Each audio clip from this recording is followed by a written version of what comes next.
And kasama natin ang ating resident legal analyst na si Attorney Dino De Leon. Attorney Dino, welcome Magandang back. umaga. Magandang umaga sa'yo. Nagbabalik tayo, ha? Ano ang implication nung sinabi ni Gina Acosta na inutusan siya ng Vice President na i-withdraw? Well, multo kasi withdraw yung pera, no? Eh, ang tandaan natin yung Special Disbursing Officer, hindi lang naman yan withdrawing officer, no? Hindi lang yan taga-withdraw, and then tapos na uupo na, and then hayahay na ang buhay. Antayin niya na lang yung report. No? Hindi naman gano'n ang trabaho ng Special Disbursing Officer, eh. Pagkatapos siya withdraw yung pera, siya dapat yung magdi-disburse ng pera. Ang pinaka-critical dito is apart from the fact na withdraw ng bulto yung pera, na medyo nakakapagtaka, no? Eh, binigay na lang kay Colonel La Chica. And then, naupo na lang siya, hayahayang buhay.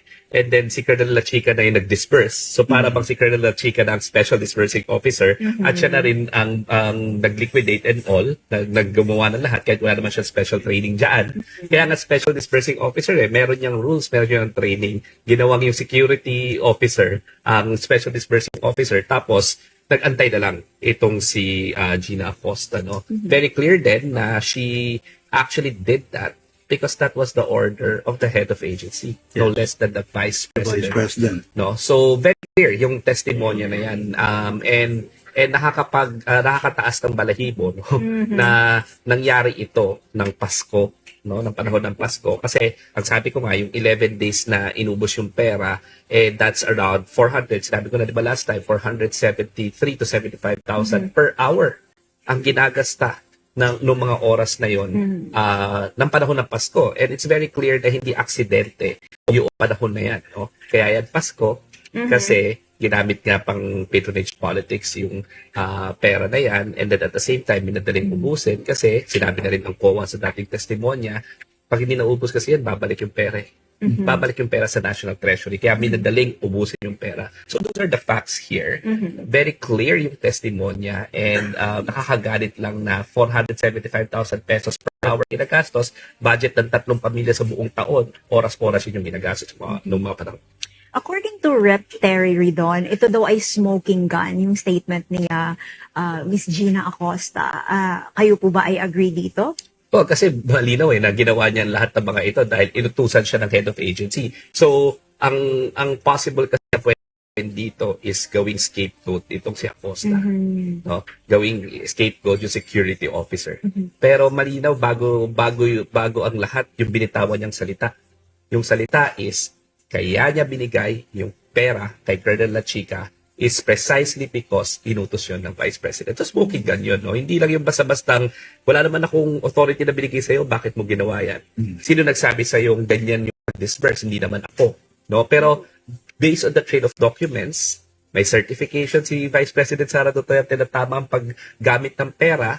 Sinabi mismo ng Special Disbursing Officer niya na inutusan siya, no? At malaking napaka linaw na merong violation noong Joint Memorandum Circular kasi naging Special Disbursing Officer yung operator, yung security personnel, na nagtataka naman ako, assuming without conceding na ito ay really confidential operations, anong training ng security officer para siya mag-undertake noong intelligence gathering, ng mga reward, no? And then, bakit ang laking operasyon nito? Napansin nyo? Naisip nyo ba yun? Kung gaano kalaking intelligence operation ang ina-undertake ng Office of the Vice President at the Department of Education para gumasta ng 125 million in 11 days.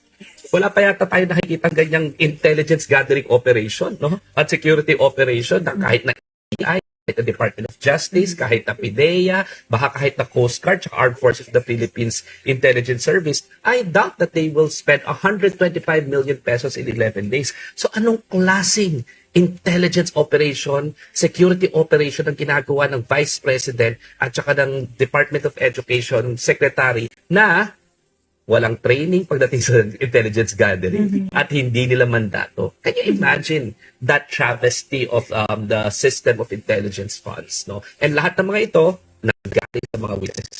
Nagyakapan si Attorney Kapunan at si Attorney Ferrer before the trial started on the last trial day. Ano tingin mo doon? Ano ibig sabihin? Well, at least, no, ganyan naman kami mga abogado, sa courtroom lang yan. Ginagawa lang rin naman yung trabaho, no? And at the same time, Walang personalan. walang personalan. No? And sa akin palagay naman despite the fact na meron silang heated exchanges, no? We go beyond that as lawyers because ilang beses ko na nangyari na nagkainitan sa korte pero pagkatapos noon magkakampi na kayo sa susunod na kaso. 'Di ba? So magkalaban kayo dito sa kaso na to, magkakampi na kayo sa susunod. Right. The legal profession is very small and usually the good lawyers are involved in the most important cases. So, ibig sabihin, baka dito magkakampi kayo, magkalaban kayo sa kabila, paulit-ulit yung sikulo na yan. Kasi marami bang abogado, of course, iilan lang rin yung mga galing na, sobrang gagaling na mga abogado. And the lesson that we can get from here is... Well, dapat kalmado, no? Dapat tutok sa facts, no? Tutok sa kaso. At sa akin palagay, in my limited years of practice, no more than a decade, ang importante sa akin palagay is tutok tayo sa ebidensya. Ebidensya.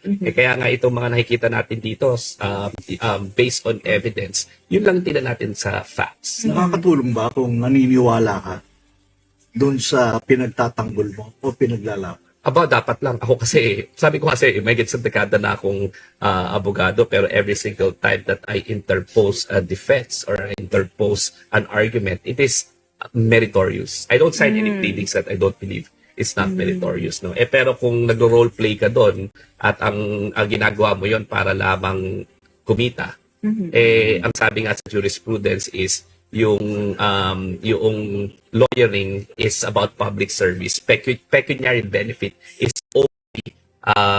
only but a result but not necessarily the main reason why you are lawyering. May post si Senator Robin Padilla sa social media na nanonood sina Senator Bongo at Senator Mark Villar ng paglilitis sa labas ng impeachment court. Pinapayagan po ba ito ng korte? So, sa ordinary court, hindi pwedeng yung judge nandun sa chambers niya nakataas ang pa nanonood sa TV. No, number one. Number two, very critical that the judges should be able to personally witness the demeanor of the witnesses so that you can ascertain the credibility of such witness, no? So nagtataka lang ako kung bakit meron namang korte, meron naman silang lamesa doon, komportable naman, kung bakit pinili nila sa lounge, no? Very sa akin palagay hindi lang yan irregular, sa akin morally repugnant because they are flouting their privilege amidst the fact that they have a constitutional obligation to be present during impeachment proceedings. Hindi pwedeng sa TV na lang. Hindi rin pwedeng sa bahay na lang nila habang nanonood, kumakain sila ng Cheetos or whatever, chicheria or piatos, di ba? There is a reason why there is an impeachment court. There is a physical court and those courts are sacred and such should be treated as sacred, not just by the witnesses, not just by the counsel, but the senator judges themselves. Thank you, Attorney Dino De Leon. Of course, si Attorney makakasama natin buong araw ngayon sa 17th trial day sa impeachment trial. So thank you, Attorney Dino De Leon.